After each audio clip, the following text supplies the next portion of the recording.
Hashtag short, guys. Dodge Ram 1500. Y'all see it was towed in, guys. Now, from my understanding, this guy just bought this from the auction. Okay, whoa, what was that mileage? 262? Yes, 262,000 miles, guys. Now, it came in for no start. Let's see, because based off the complaint, yeah, I'm suspecting it need a key and a skim module, guys. Turn the key, nothing. Now, try this, guys, if you ever had this problem. Wiggle, wiggle, wiggle. Sometime, come on, baby.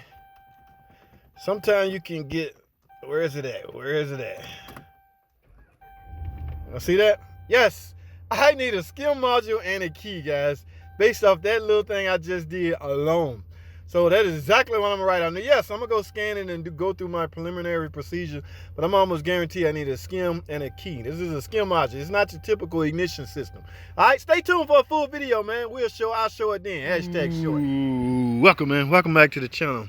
Y'all saw that last hashtag short video. I went ahead on and included in this one. Well, guys, let's talk a little bit. All right, remember what I was saying in that video, how just the fact that the key head, the signal is not transmitting to the module, guys. You got to understand why this system is in place in the first place. It's security reasons. It was for security reason.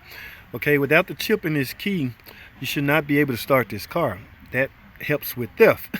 Okay, so yes, they have to be married to the truck. A lot of guys are going out there trying to find used skim modules.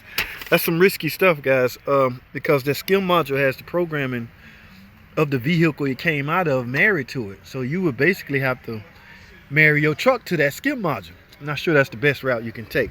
All right, parts that I got, well, naturally a new key, right? I don't trust nothing at this point as far as the head of the key. Some people, why you get a key? I'm just gonna marry two new ones together in this module right here. Now, think about this module. Go by a bunch of different names. Security skim module, RKE module, wind module. It can be called a number of things. And as you can see, I'm not going to put a lot of time into showing how to replace it. You can see it's held on by 4 bolts and just bring it out from this angle. All right, and then plug it in. But that's not the hardest part about the job, believe it or not. The most difficult part about the job is, and that's not even difficult. You just got to have the proper tools. Proper scan tool is where I'm going with this. Guys, yes, this is easy to replace, but everybody can't pull this off. The reason I said it, number one, you're going to need a real good scan tool. The only scan tool I know of is the tool that they use at the dealer, which is the Tech. Yes, there are some more scan tools, just I don't know of them. That's why I say the only one I know of. Also, you're going to need the security skim code. Okay, yes. How do you retrieve the skim code? Most Chrysler, Jeep, or Dodge dealership parts department can get you that. I think what they're going to ask you for is proof of ownership. Okay, once you get that, or once you give them that, they will give you your 4-digit security PIN. That is the code you're going to need to program this to the car and program this to this. After that, you should get your normal starting back. Now, this guy bought this from an auction. Like I say, I'm only thinking they sent it to the auction because of this. I don't know, guys. I've seen stranger things. People, it's a piece of junk. Get rid of it. Send it to the auction. Now, mind you, I did tell you how many miles I had on it, right? I think 200 or something. Yeah, 262. So that's actually good. Guys, we getting off topic. I want to see. Based on that mileage, I want to see what kind of engine in this thing. Why you pump the trunk? All right, I need to stay focused. All right, forget the engine. We're going to get this skim module replaced and program it. Like I say, guys, don't even going over this. If you don't have a scan tool like I have, watching me do it will get you nowhere. That's why I want to discuss it with you. I'm going to say this again. Anybody can replace these two. Everybody can't make these two work. So if you do not have the capability to program these and make them work, DIY guys, do not take the job. You will embarrass yourself. It's nothing like getting that call to go over to fix something. Well, I replaced them, nothing happens. It's not starting. Oh, I'm sorry, ma'am. You got to tow it to the dealer. Yes, so explain. I'm explaining it to you so you have better understanding of how to explain it to a customer if you're being called to do this such job. All right, so let me get to work, man. I got some work to do. We'll talk later. Stay tuned. Alrighty, guys, I'm back. Y'all take a look at these screenshots.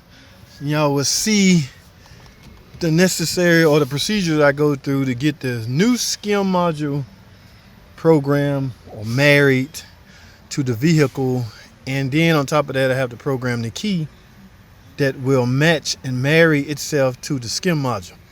All right, and from there you will get this new key as well as this. Ta-da! So that one was fairly easy, guys. I'm just doing a little bit extra. I'm just being extra, but yeah, remember the complaint before you turn the key. In fact, you have to wiggle the key. So like I said, that is a good way to get out of a jam, guys. If your skim module is dying a slow death, I mean, like I say, 260,000 miles. If your skim module and key is dying a slow death and you know you got to get it fixed, but you're in a jam and your car won't start, go up and down with that key slightly, pull it out, push it back in, and then try it. Okay, sometimes the connection will connect, sometimes it won't, but they don't have that problem now because they have a new key. Can you say a successful repair? Now let me go see if I can get an authorization. They got some old warning lights on. Yeah, check engine light, see if they want that fixed. You never know what's going on with a vehicle that's not running, guys. You always got to get the car running to do any kind of further diagnosis or proper diagnosis. In the shop life, we tend to use the phrase start here. A lot of times I find myself using that all the time. I have to start here, and this is true. It's a reality. I have to get it running in order to check your car out. Okay, the customer, that's all I need, skim and key? Yes, to get it started and running. Now, whatever's going on after that, I won't know until I get it started and running, which it is now. So let me go find out if he wanna. These are not my rules, guys. They're gonna likely charge him diagnostic time for me to. That's quite a few warning lights. You got the airbag, check engine light, traction control light. Yeah, I don't think they want me just freelancing doing this stuff for free. If I make money, the shop make money. The shop make money, I make money. It's a business. Okay, please look at it that way. Okay, yeah, sure, he came in with a problem. His problem is fixed. Now, if he wants his other problems attended to, then we go the necessary routes.